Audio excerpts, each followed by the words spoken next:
Walaupun keadaan negara kita pada hari ini boleh dikatakan aman tanpa kekacauan yang mampu mengganggu gugat ketenteraman awam, namun pastinya ada di antara kita yang masih ingat akan kejadian-kejadian buruk yang pernah menggegarkan Malaysia pada satu ketika dahulu.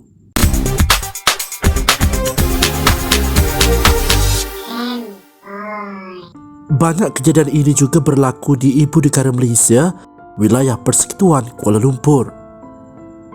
Latar belakang Kuala Lumpur. Kuala Lumpur atau nama penuhnya Wilayah Persekutuan Kuala Lumpur ialah ibu negara dan bandaraya terbesar di Malaysia. Kawasan wilayah persekutuan ini yang meliputi tanah seluas 244 km2 diduduki 1.973 juta orang mengikut banci tahun 2020. Kuala Lumpur tergolong dalam sebuah kawasan metropolitan besar yang turut meliputi sebahagian besar negeri Selangor, iaitu Lembah Kelang, sebuah kelompokan bandar yang diduduki 8.9 juta orang, dan juga kawasan metropolitan yang paling pesat membangun di negara dari segi bilangan penduduk dan ekonomi. Kuala Lumpur merupakan tempat letaknya Parlimen Malaysia dan juga pernah menjadi lokasi cabang eksekutif dan kehakiman kerajaan persekutuan yang kini bertapak di Putrajaya sejak tahun 1999. Namun begitu, terdapat beberapa cawangan kehakiman yang kekal di ibu kota ini. Kediaman rasmi Ketua Negara Malaysia yang di-Pertuan Agong iaitu Istana Negara juga terletak di Kuala Lumpur. Bandaraya ini juga merupakan pusat kebudayaan dan ekonomi Malaysia kerana kedudukannya selaku ibu negara dan bandaraya primat. Kuala Lumpur ditarafkan sebagai bandaraya dunia alfa dan juga satu-satunya bandaraya global di Malaysia. Menurut Globalization and World City Study Group and Network GAWC, wilayah persekutuan Kuala Lumpur ialah salah satu daripada 3 buah wilayah persekutuan Malaysia dan juga sebuah enklav dalam negeri Selangor di pantai barat tengah semenanjung Malaysia.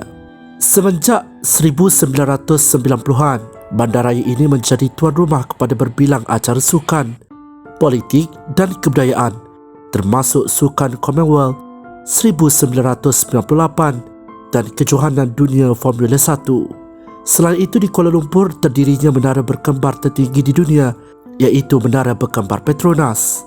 Kuala Lumpur dihubungkan dengan dunia luar oleh 2 buah lapangan terbang, iaitu Lapangan Terbang Antarabangsa Kuala Lumpur KLIA di Sepang dan Lapangan Terbang Sultan Abdul Aziz Shah yang kini hanya berkhidmat untuk penerbangan dalam negara. Kuala Lumpur juga merupakan bandaraya besar di tengah semenanjung Malaysia, iaitu di antara Pulau Pinang, Ipoh dan Johor Bahru. Perjalanan ke Butterworth dan Padang Besar ialah sepanjang 450 km dari Kuala Lumpur melalui kereta api, tren, ETS yang hanya menggunakan 3 jam dan 5 jam. Kereta api tren ETS juga banyak membantu masyarakat Kuala Lumpur. Pada zaman ini, masa kereta api laju ini dijangka 5 jam untuk tiba di Padang Besar di Perlis, iaitu bandar dan negeri terakhir lintasan kereta api Malaysia. Jadi, jam diambil sampai ke destinasi kereta api laju Malaysia ini adalah serentak dengan jam kereta api laju di China, iaitu dari Shanghai ke Beijing yang juga menggunakan 5 jam. Di sebalik kemajuan dan kesibukan Kuala Lumpur ini, tahukah anda bahawa pernah berlaku satu kejadian yang akan pasti mendatangkan kesan dalam pada rakyat Malaysia? Kejadian tersebut juga melibatkan keselamatan negara yang telah menyaksikan Kuala Lumpur berada dalam keadaan yang memilukan.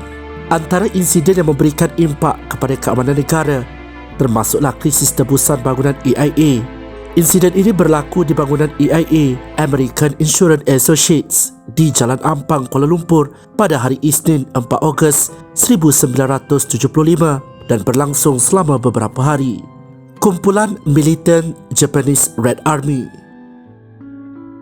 Ia dilakukan oleh Japanese Red Army GRA atau Tentera Merah Jepun yang merupakan sebuah kumpulan militan komunis yang juga serpihan kepada Liga Tentera Merah Komunis Jepun.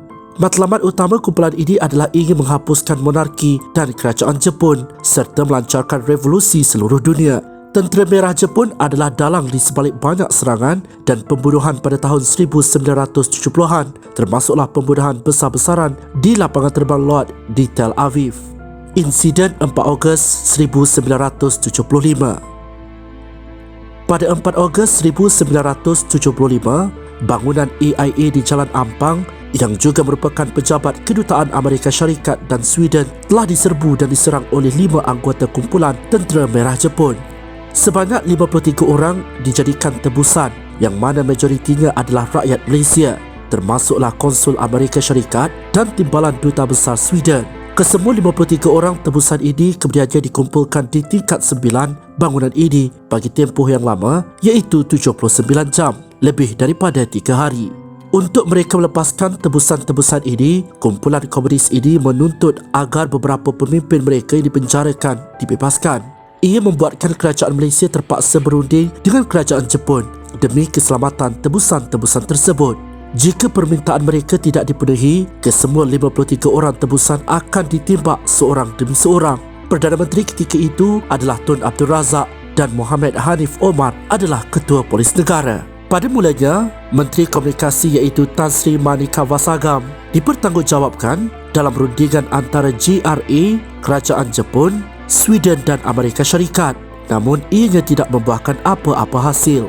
Kemudian Menteri Dalam Negeri ketika itu, Tun Ghazali Shafie, mengambil alih tugas berat tersebut dan terlibat secara dekat dalam rundingan tersebut walaupun ketika itu beliau berada di Jakarta. Rundingan Ghazali Shafie. Dengan kepintaran dan kebijakan, Ghazali yang diberi nama julukan King Ghaz, usaha beliau telah berjaya membuahkan hasil. Kesemua tahanan wanita kecuali kedutaan Sweden telah dibebaskan GRA hasil daripada rundingan pertama. Bagi menjaga maruah Jepun, kerajaan mereka tidak bersetuju membebaskan banduan-banduan yang merupakan pemimpin-pemimpin GRA dari penjara. Namun, hasil daripada ketegasan dan diplomasi Ghazali, kerajaan Jepun terpaksa akur. Selepas 3 hari berunding untuk tidak menginginkan perkara yang lebih buruk berlaku, akhirnya kerajaan Jepun mengalah dan bersetuju membebaskan 5 pemimpin kumpulan ini. Banduan-banduan itu kemudiannya dihantar dari Jepun dan Sweden menggunakan pesawat Jepun DC-8 ke Kuala Lumpur. 2 tokoh Malaysia dijadikan tebusan. Timbalan Menteri Pengangkutan dan Setiausaha Agung Kementerian Dalam Negeri ketika itu, Datuk Ramli Omar dan Tan Sri Osman Samsudin telah ditukar dengan pengganas ini sebagai tebusan bagi mengiringi mereka dan memastikan keselamatan mereka terjamin. Kumpulan ini kemudiannya menaiki pesawat DC-8 bersama-sama pemimpin-pemimpin mereka dan juga 2 tokoh Malaysia tersebut. Pesawat DC-8 itu berlepas ke Libya dan tiba di lapangan terbang Tripoli pada 8 Ogos 1975 selepas berhenti di Colombo. Antara tebusan-tebusan yang merupakan warga asing adalah: pertama, Robert C. Stebbins, konsul Amerika Syarikat; kedua, Frederick Bargenstrich, pegawai kedutaan Sweden; yang ketiga, Ulla Ordvis, setiausaha kedutaan Sweden; yang keempat, Gerald Lancaster, rakyat Amerika Syarikat 50 tahun; kelima, Trudy Lancaster, rakyat Australia 32 tahun; keenam, Vic Lancaster, rakyat Australia 11 tahun; ketujuh, Rodney Lancaster, rakyat Australia 10 tahun; kelapan, Adrian Lancaster, rakyat Australia 9 tahun. Insiden tembakan pegawai keselamatan. Walaupun dilaporkan tiada apa-apa pertumpahan berlaku sepanjang insiden yang berlangsung selama 4 hari ini, namun seorang pegawai keselamatan telah ditembak. Sukhdev Singh, seorang pegawai keselamatan yang pada ketika itu berusia 29 tahun, merupakan satu-satunya individu yang mengalami kecederaan. Pada hari kejadian, Sukhdev yang ketika itu pembantu ketua pegawai keselamatan sepatutnya bertugas bersama-sama 2 orang yang lain. Namun, salah seorang daripadanya bercuti manakala seorang lagi tidak sihat, membuatkan beliau bertugas berseorangan. Pengurus pejabat EIA, Robert Leong, memberitahu Sukhdev bahawa berlakunya rompakan di tingkat 9 bangunan itu, iaitu pejabat agensi EIA. Sukhdev yang ingin menyiasat apa yang berlaku lantas menaiki lift ke tingkat 9 bersama-sama ketua keselamatan Mahinder Singh. Sejurus setelah lift sampai di tingkat 9, Sukhdev menjenguk sedikit kepalanya keluar daripada lift dan melihat ke arah kiri di mana terletaknya pejabat EIA. Sukdaf tidak bersenjata ketika itu. Namun menurutnya, mungkin disebabkan serban yang dipakainya menyerupai serban polis, menyebabkan salah seorang pengganas yang berada di bahagian konsul Amerika Syarikat melepaskan tembakan mengenai kepalanya. Peluru memasuki bahagian kepala saya melalui bahagian bawah mata kanan dan tembus ke belakang, jelas Sukdaf. Sukdaf yang ketika itu dipenuhi darah menyangkakan Mahinder yang menembaknya. Mahinder kemudiannya membawa Sukdaf ke klinik yang terletak di bangunan itu. Di atas keberanian Sukdaf, beliau dianugerahkan anugerah kehormatan keberanian dari Persatuan Pekerja Kedutaan Amerika. Kesan daripada insiden ini: antara banduan-banduan yang dibebaskan oleh kerajaan Jepun adalah Kunio Bano yang telah dipenjarakan atas peranannya dalam insiden Asama Sanso yang mengorbankan 3 nyawa.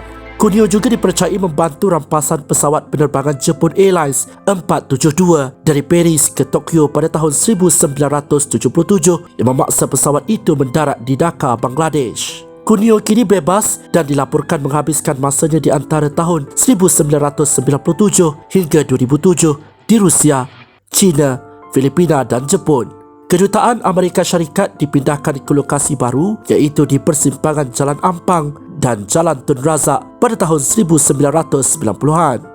34 tahun kemudian, iaitu pada 16 September 2009, Raja Sweden iaitu King Carl XVI Gustaf telah menganugerahkan Royal Order of the Polar Star kepada Tan Sri Samsudin dan disampaikan oleh Kedutaan Sweden ke Malaysia H.E. Helena Sanchelen.